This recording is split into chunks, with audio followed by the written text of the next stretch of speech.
Hello students, welcome back to Chemical Crafter. हमारा class 11th का chapter number 2 that is structure of atom चल रहा है। और जो आज का पार्ट है वीडियो का, ये है पार्ट 17 उसी चैप्टर का। तो चलिए हम देखते हैं हमारा आज का टॉपिक जो है Bohr's model for hydrogen atom part 2। Students, आपको याद होगा हमने जो हमारी लास्ट वीडियो जो हमने स्टडी करा था उसमें टॉपिक वो भी यही टॉपिक था, that is Bohr's model for hydrogen atom part 1 हमने स्टडी करा था।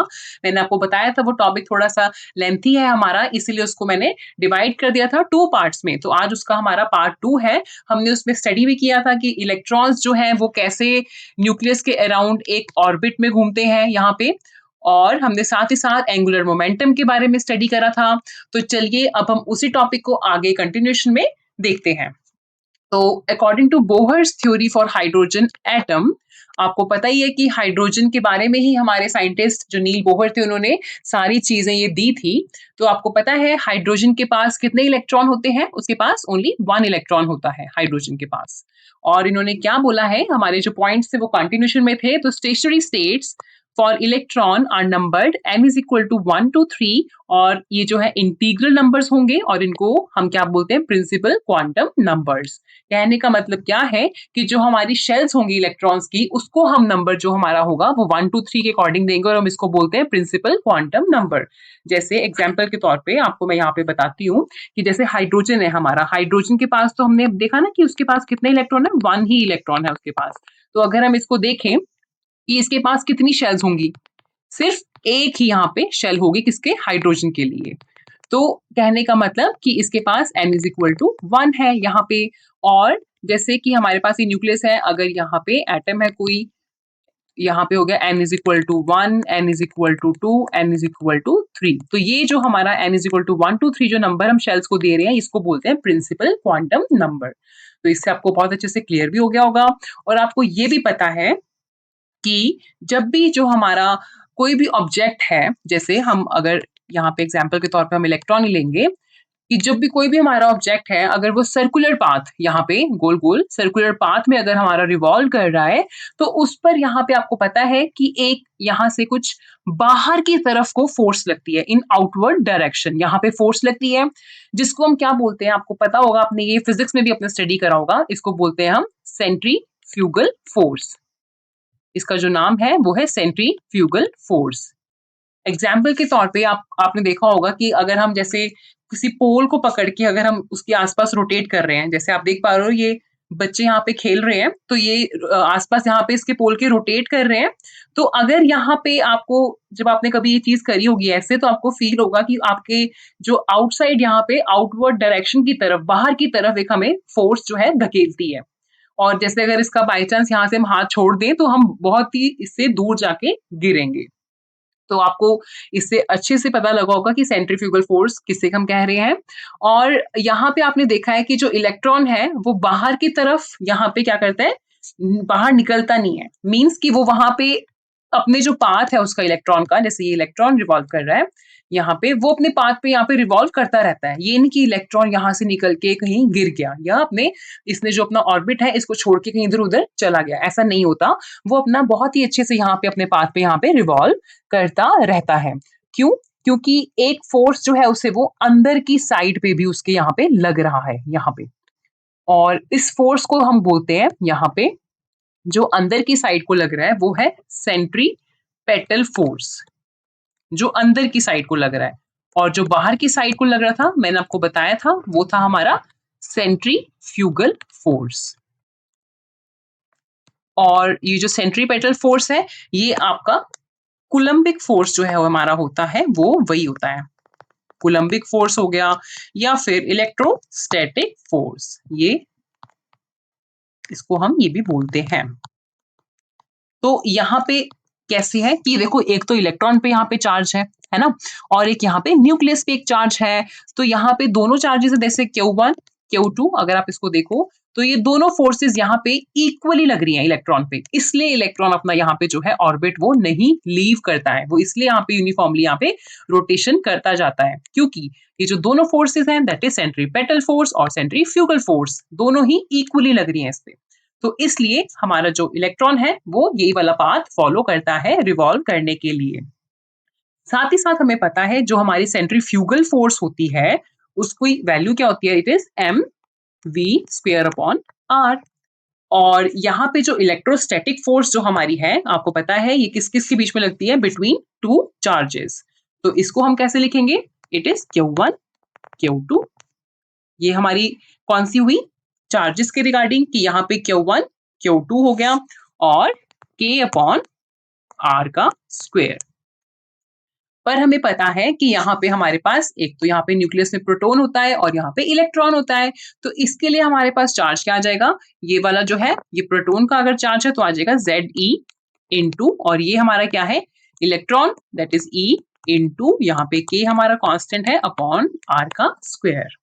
मीन्स ये प्रोटॉन का चार्ज है यहाँ पे, क्योंकि हमें पता नहीं ना कितने प्रोटॉन है यहाँ पे, तो ये Z हमें बताएगा एटॉमिक नंबर कि कितने प्रोटॉन्स हमारे यहाँ पर है, तो उतना ही उनका चार्ज हो जाएगा। तो यहाँ पे हम लिख सकते हैं इसको अच्छे से, that is KZE square upon R का स्क्वायर। तो ये हमारे पास है कौन सी फोर्स, जो कि इक्वल यहाँ पे ये वाली है हमारे पास इलेक्ट्रोस्टैटिक फोर्स, और ये वाली जो है ये है हमारे पास सेंट्रीफ्यूगल फोर्स। हमने क्या बोला अभी कि जो इलेक्ट्रॉन है वो यहाँ पे इजीली अपने पाथ को फॉलो कर रहा है, क्योंकि ये दोनों फोर्सेस जो है वो इक्वली यहाँ पे लग रही हैं। तो मींस ये दोनों इक्वल हो जाएंगी। अब इसको इक्वल करके देख लेते हैं हमें यहाँ पे, दैट इज हमारी mv square upon r is equal to KZE square upon r का स्क्वायर। यहाँ से एक r कैंसिल हो गया और जो हमारे पास यहाँ पे एक्सप्रेशन बना वो बना KZE square upon mv square. तो ये हमारा बना यहाँ पे एक्सप्रेशन।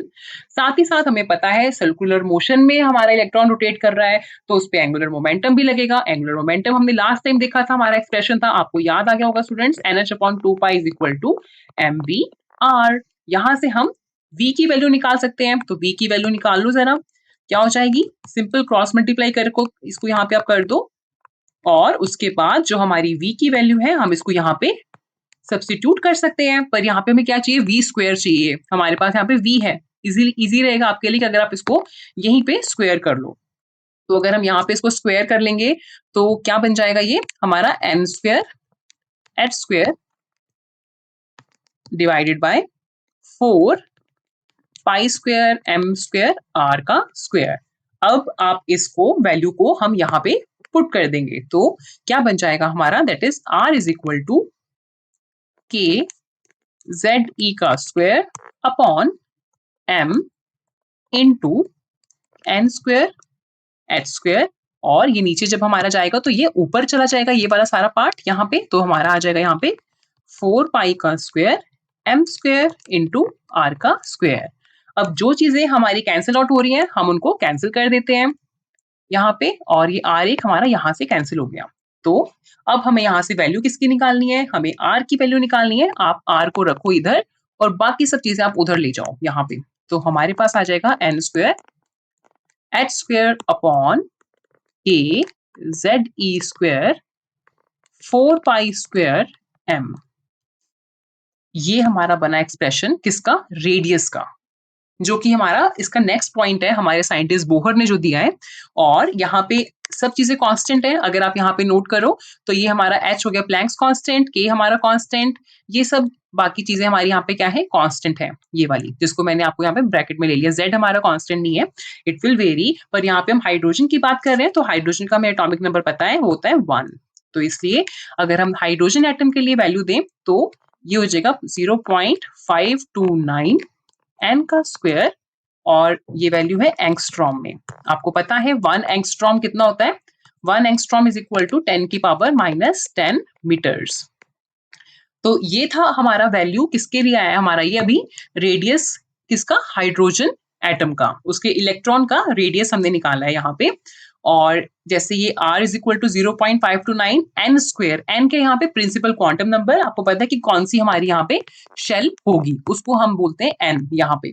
तो चलिए हम इसी का सेकंड पॉइंट देखते हैं कि क्या बोला है हमारे साइंटिस्ट बोहर ने, कि radii of the stationary states are expressed as, जो हमारे शेल्स का एनर्जी लेवल्स का जो हमारा रेडियस होगा उसको कैसे रिप्रेजेंट करेंगे, that is Rn is equal to n square a naught. यहाँ पे जो ए नॉट है ये कांस्टेंट को रिप्लेस करा है, जो मैंने आपको बताया था ना कि सारे कांस्टेंट्स हैं तो उसको हमने रिप्लेस कर दिया with another constant that is a not. और ए नॉट की वैल्यू हमारी कितनी है, इट इज 52.9, ये है पिकोमीटर में हमने लिया है। तो रेडियस हमारा जो है first stationery state that is उसको हम क्या बोलते हैं, बोहर ऑर्बिट, जिसकी वैल्यू है 52.9 पिकोमीटर में। पिकोमीटर आपको पता है 10 की पावर -12 मीटर्स होता है। और हाइड्रोजन एटम का जो हमारा इलेक्ट्रॉन है उसके लिए n क्या होता है, 1 होता है। और n की वैल्यू जो है वो इंक्रीज होती रहती है जैसे जैसे हमारी r की वैल्यू इंक्रीज होगी। रेडियस जैसे इंक्रीज करेगा वैसे वैसे n भी इंक्रीज करेगा, क्योंकि हम देख पा रहे हैं ना कि डायरेक्टली प्रोपोर्शनल है, r is directly proportional to n का स्क्वायर। और यहाँ पे हम क्या बोल सकते हैं कि जो इलेक्ट्रॉन है, मतलब कि जो हमारा न्यूक्लियस में प्रेजेंट है वो कहाँ है, न्यूक्लियस से दूर है इलेक्ट्रॉन, ये नहीं है कि उसके बिल्कुल पास में बैठा है। इलेक्ट्रॉन जो है वो न्यूक्लियस से बहुत दूर है। तो ये वाला था हमारा रेडियस का पार्ट का पॉइंट। और अभी हम देखते हैं हमारा इसमें एनर्जी का पॉइंट। जैसे अभी आपको मैं एक और चीज बता देती हूँ यहाँ पे साथ ही साथ। जैसे हमने अभी देखा ना कि हमारा रेडियस का जो था हमने निकाला है, it is equal to 0.529 n square, ये था एंगस्ट्रॉम में। अलग अलग आप इसमें यहाँ पे एंगस्ट्रॉम ले लो, यूनिट्स में जिस आप जो मर्जी ले सकते हो, पिकोमीटर में ले सकते हो, जिस मर्जी में ले सकते हो। तो यहाँ पे देखो, अगर हम देखें, ये तो था हमारा हाइड्रोजन एटम के लिए। अगर हम और एटम्स के लिए देखें तो क्या हो जाएगा, यहाँ पे जेड, यहाँ पे नीचे आएगा जेड, और ये भी एंगस्ट्रॉम में ही है। तो अगर हमने फर्स्ट शेल के लिए निकालना है, जैसे कोई भी हमारा एटम ले लो आप, अगर हम देखो लिथियम को ले लेते हैं, अगर हम लिथियम यहाँ पे, तो लिथियम के लिए Z की वैल्यू क्या हो जाएगी, आपको पता है लिथियम का एटॉमिक नंबर इज 3। तो अगर हम फर्स्ट शेल के लिए निकालें यहाँ पे लिथियम के लिए, तो फर्स्ट शेल के लिए value n is equal to क्या हो जाएगा, 1 हो जाएगा। और आप इसको वैल्यू को यहाँ पे पुट कर दो तो क्या हो जाएगा, r is equal to 0.529, z की वैल्यू कितनी है, 3 है, इंटू 1 का स्क्वायर। तो ये आपकी जो वैल्यू होगी ये आ जाएगी आपका फर्स्ट शेल के रिगार्डिंग उसका रेडियस का। और अगर हमने सेकंड शेल का रेडियस निकालना है तो उसके लिए n की वैल्यू क्या हो जाएगी, 2। तो हम यहाँ पे n की वैल्यू 2 पुट कर देंगे, तो उससे हमारा जो रेडियस है वो निकल जाएगा सेकंड शेल का। तो इसका मतलब कि r जो है वो डायरेक्टली प्रोपोर्शनल है n स्क्वायर के। तो आप याद रखो कि जैसे जैसे हमारा r यहाँ पे इंक्रीज होता रहेगा, जैसे जैसे हमारी n की वैल्यू इंक्रीज होगी। जैसे यहाँ पे है ना, n is equal to 1, n is equal to 2, ये हो गया R1, ये हो गया R2। तो आपको यहाँ से आइडिया आप लगा सकते हो कि R2 ऑलवेज ज्यादा यहाँ पे ग्रेटर देन होगा कंपैरेटिव टू किसके, 1 के। तो R2 is greater than R1। तो चलिए अब हम मूव करते हैं हमारे सेकंड पॉइंट यहाँ पे। नेक्स्ट जो हमारा है इसका third point, that is the most important property associated with electron is the energy of it stationery state. अब एनर्जी के बारे में हम बात करेंगे कि एनर्जी का जो एक्सप्रेशन था उन्होंने क्या दिया था, E n is equal to minus R H into 1/n का स्क्वायर। और n क्या है आपको पता है, इज 1 2 3 सो ऑन। यहाँ पे आर एच जो है ये है रेडबर्ग कांस्टेंट, हमारे साइंटिस्ट के नाम पे ये कांस्टेंट है, और इसकी वैल्यू क्या है, 2.18 इंटू 10 की पावर -18 जूल्स। और जो एनर्जी है लोवेस्ट स्टेट की उसको हम क्या बोलते हैं, ग्राउंड स्टेट एनर्जी। अब हम देखते हैं कि ये जो एक्सप्रेशन है ये हमने कैसे फाइंड आउट करा है यहाँ पे। तो इसके बारे में हम चीजें देख लेते हैं। तो चलिए, सबसे पहले हमें पता है कि जो एनर्जी होती है यहाँ पे, जो टोटल एनर्जी होती है वो किसकी इक्वल होती है, that is equal to kinetic energy plus potential energy. ये हमें बातें पता है कि kinetic energy plus potential energy gives total energy. तो हमें ये भी पता है कि जो काइनेटिक एनर्जी है हमारे पास, ये जो है ये किसकी वजह से होती है, ड्यू टू मोशन की वजह से होती है। और जो हमारा इलेक्ट्रॉन है वो क्या कर रहा है, रिवॉल्व करता जा रहा है। जैसे कि मैंने आपको भी पहले भी बताया कि अगर यहाँ पे इलेक्ट्रॉन है हमारा, इस पे फोर्स लग रही है बाहर की तरफ, उसको हम बोलते हैं सेंट्रीफ्यूगल फोर्स, और अंदर की तरफ एक और लग रही है फोर्स, वो बोलते हैं सेंट्रीपेटल फोर्स या फिर इलेक्ट्रोस्टैटिक फोर्स। तो अगर हम देखें यहाँ पे, जैसे कि अगर हमारी सेंट्रीफ्यूगल फोर्स जो लग रही है, इट इज, मैंने पीछे भी बताया था, अभी हमने पीछे देखा ही है, वही वाला लिख लूँ मैं, mv² यहाँ पे। और ये इक्वल है किसके, हमारा electrostatic force, that is k ZE² R का स्क्वायर। ये हमने भी पीछे भी किया था, वही वाला मैंने सेम टू सेम लिखी है चीज बच्चे यहाँ पे। तो अगर हम देखें यहाँ पे, अगर 1/2 से दोनों को हम डिवाइड कर दें, यहाँ पे मल्टीप्लाई कर दें 1/2 से दोनों साइड, लेफ्ट हैंड साइड भी और राइट हैंड साइड भी, तो यहाँ पे क्या वैल्यू बन जाएगी, हमें पता है काइनेटिक एनर्जी की वैल्यू क्या होती है, हाफ mv², ये हम सबको पता है। तो यहाँ पे देखो ये r से r कैंसिल हो गया और ये किसकी इक्वल आ गई यहाँ पे हमारी काइनेटिक एनर्जी के इक्वल, और काइनेटिक एनर्जी हमारी किसकी इक्वल होगी, kZe²/2r। तो ये हमारा आया काइनेटिक एनर्जी का एक्सप्रेशन। और पोटेंशियल एनर्जी जो है वो हमारी किसकी वजह से होती है, जैसे कि पोजीशन क्या है, इलेक्ट्रॉन की पोजीशन कहाँ पे है, कैसी है, तो उसके हिसाब से हम बोलते हैं कि पोटेंशियल एनर्जी उसकी कैसी है।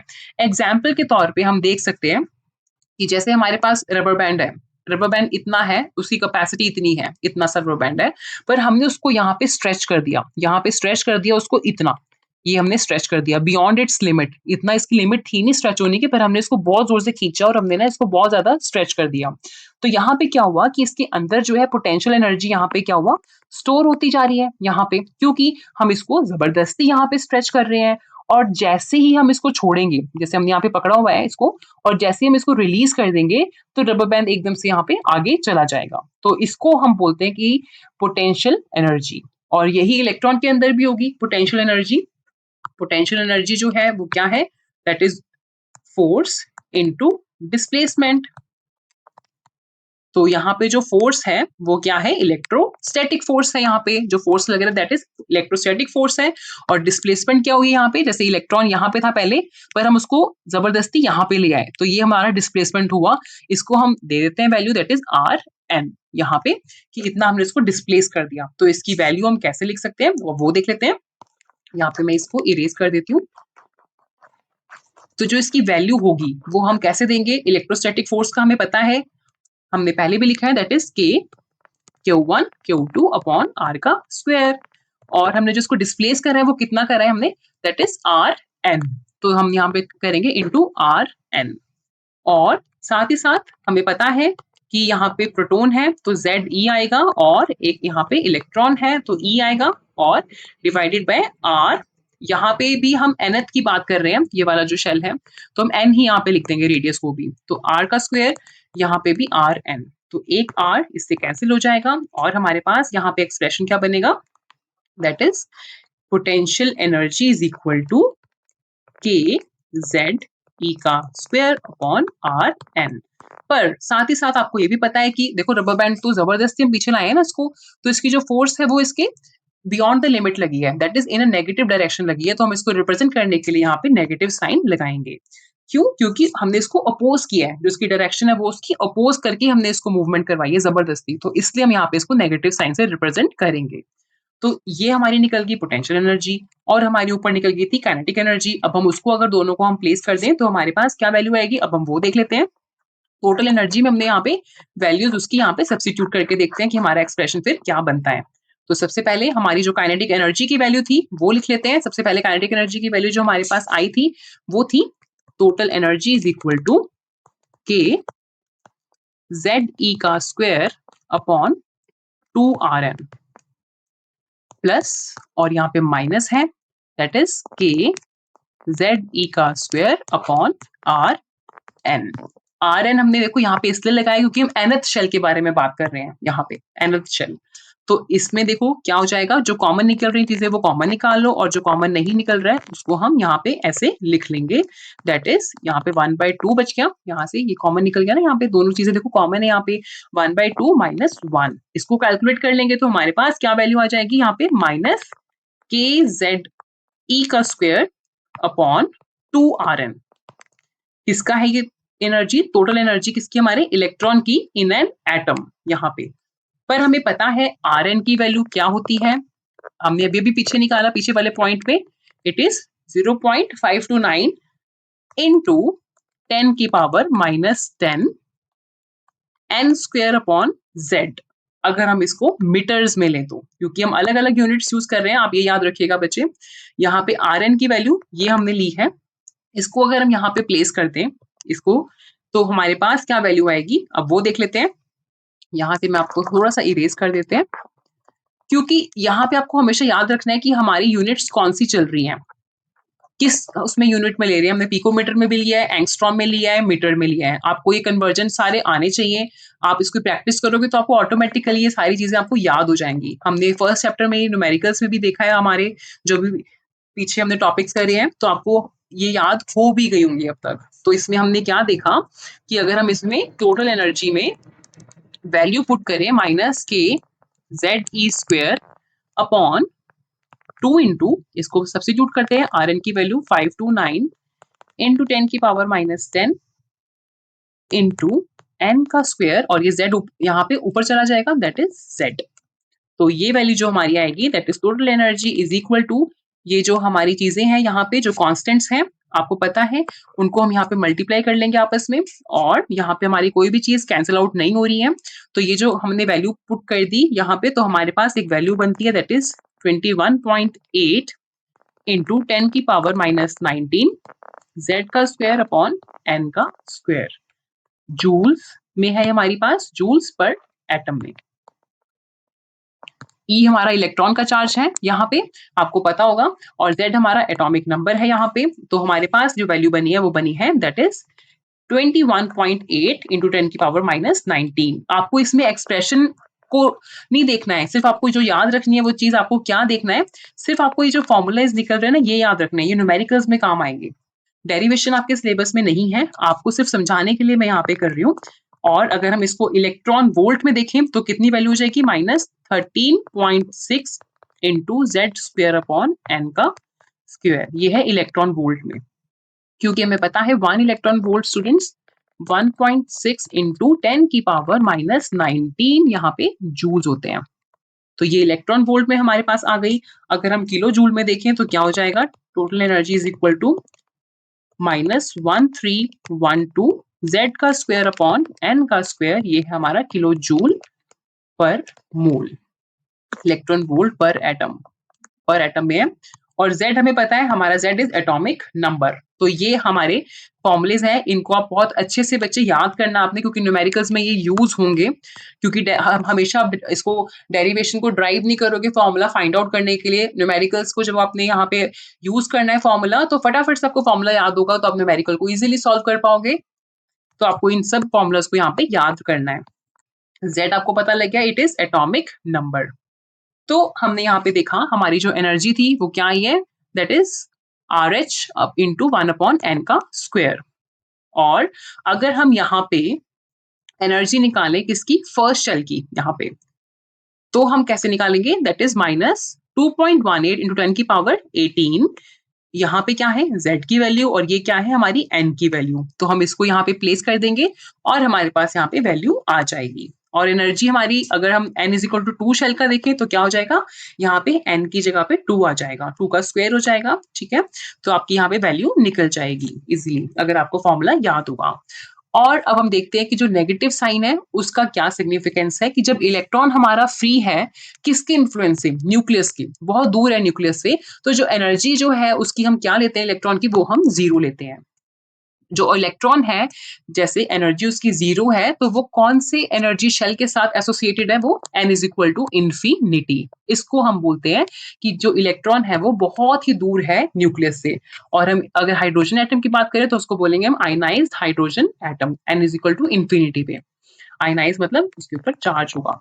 जब electron is attracted by nucleus, जब इलेक्ट्रॉन जो है हमारा न्यूक्लियस से अट्रैक्ट हो जाएगा और nth ऑर्बिट में वो प्रेजेंट होगा तो एनर्जी वो क्या करेगा, एमिट करेगा और उसकी एनर्जी ऑब्वियसली कम हो जाएगी। तो इसी वजह से जो हमारा नेगेटिव साइन है वो इसको सिग्निफाई करता है। हमारी इक्वेशन जो हमने भी पीछे देखी है कि वो क्या दिखा रहा है, कि वो स्टेबिलिटी को दिखा रहा है, कि जो हमारा इलेक्ट्रॉन है वो स्टेबल है, दैट इज 0 एनर्जी से। इस कौन सी 0 एनर्जी हमारे पास, n is equal to infinity वाली स्टेट से ज्यादा स्टेबल है। और इलेक्ट्रॉन जो है वो ऑर्बिट में अगर है, न्यूक्लियस के अराउंड घूम रहा है, वो ज्यादा स्टेबल होगा, जो कि किससे कंपैरेटिव में, कि जो इलेक्ट्रॉन हमारा इनफाइनाइटली बहुत दूर है न्यूक्लियस से। तो एनर्जी जो है हमारी जो विद इन ऑर्बिट है जो इलेक्ट्रॉन की, वो इसलिए हमेशा हम नेगेटिवली उसको रिप्रेजेंट करते हैं। तो ये आपका रीजन है। साथ ही नेक्स्ट इसका पॉइंट है कि जो बोहर्स थ्योरी है कैन ऑल्सो बी अप्लाइड कौन कौन से आयंस को जो कि एक इलेक्ट्रॉन कैरी कर रहे हैं, सिमिलर कह लो कि है हाइड्रोजन एटम की तरह। उनका एग्जाम्पल क्या है, हीलियम पॉजिटिव हो गया, लिथियम 2 पॉजिटिव हो गया, बेरिलियम 3 पॉजिटिव हो गया। जिनके पास एक ही इलेक्ट्रॉन होगा उसके लिए हम ये सारी इक्वेशंस अप्लाई कर सकते हैं। तो एनर्जीज जो होंगी इन शेल्स की, स्टेशनरी स्टेट्स की, ये वाले आयंस की कैसे हम रिप्रेजेंट करेंगे, दैट इज -2.18 इंटू 10⁻18 Z² अपॉन n² जूल्स। साथ ही साथ जो रेडियस होगा वो कैसे हम रिप्रेजेंट करेंगे, it is 52.9 into n² upon Z picometre. तो ये हमारी सारी जो है किसके लिए, कि जो हाइड्रोजन लाइक एटम्स के लिए होगा, उनके लिए हम इसको इजीली यहाँ पे क्या करते हैं, यहाँ पे वैल्यू पुट कर देंगे। जैसे Z हमारा क्या एटॉमिक नंबर है और N आपको पता है ये क्या होता है, इसका एनर्जी शेल, हमारा कौन से वाला शेल है। तो हम इजीली हम इसके अकॉर्डिंगली यहाँ पे इनकी एनर्जी और रेडियस इलेक्ट्रॉन का निकाल सकते हैं। यहाँ पे जो Z है, आपको मैंने इलेक्ट्रॉन यहाँ पे जो एनर्जी है इलेक्ट्रॉन वोल्ट ईवी में भी आपको बताया था मैंने कि इसकी वैल्यू क्या हो जाएगी, इट इज -13.6 अपॉन n²। ये हाइड्रोजन के लिए ये वाला, क्योंकि Z इज इक्वल टू 1 है यहाँ पे हाइड्रोजन के लिए। Z हमारा एटॉमिक नंबर है, इसकी वैल्यू 2, 3 कुछ भी हो सकती है यहाँ पे। हीलियम के लिए 2 है यहाँ पे और लिथियम के लिए 3 है। तो यहाँ पे जो अबव इक्वेशन जो हमने देखी थी, ये किसके लिए बता रहा है कि जो हमारे पास एनर्जी की वैल्यू है वो बहुत ज़्यादा नेगेटिव होती रहेगी और जो उसका रेडियस है वो छोटा-छोटा होता रहेगा जैसे-जैसे हमारी Z की वैल्यू इंक्रीज़ होगी।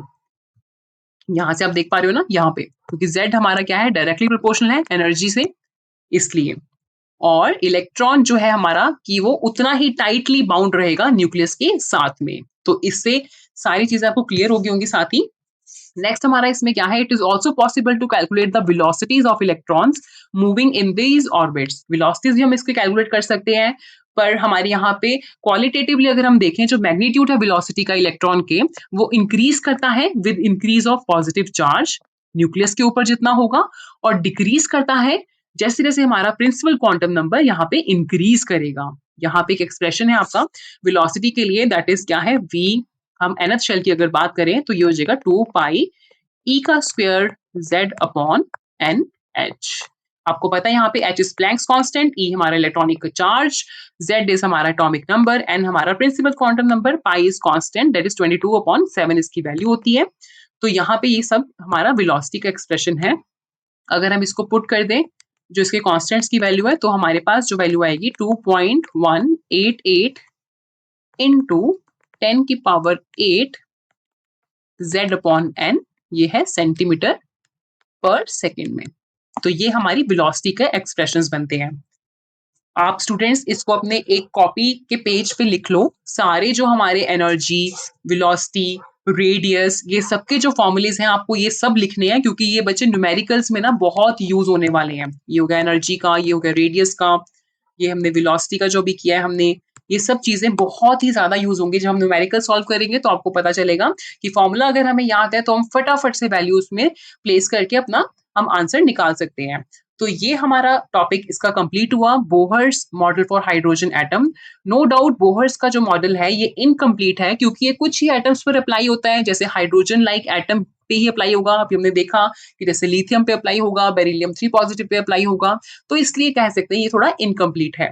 पर ये जो हमारा टॉपिक है ये अभी फिनिश हुआ। अगर आपको स्टूडेंट्स इसमें कोई भी क्वेरी है तो आप मुझे कमेंट सेक्शन पे लिख के बता सकते हैं। फिर हम इसके बाद हम हमारा नेक्स्ट टॉपिक शुरू करेंगे इन आवर नेक्स्ट वीडियो। तब तक के लिए आप स्टूडेंट्स इसमें प्रैक्टिस करते रहिए और अपना ध्यान रखिए। Okay students, bye bye.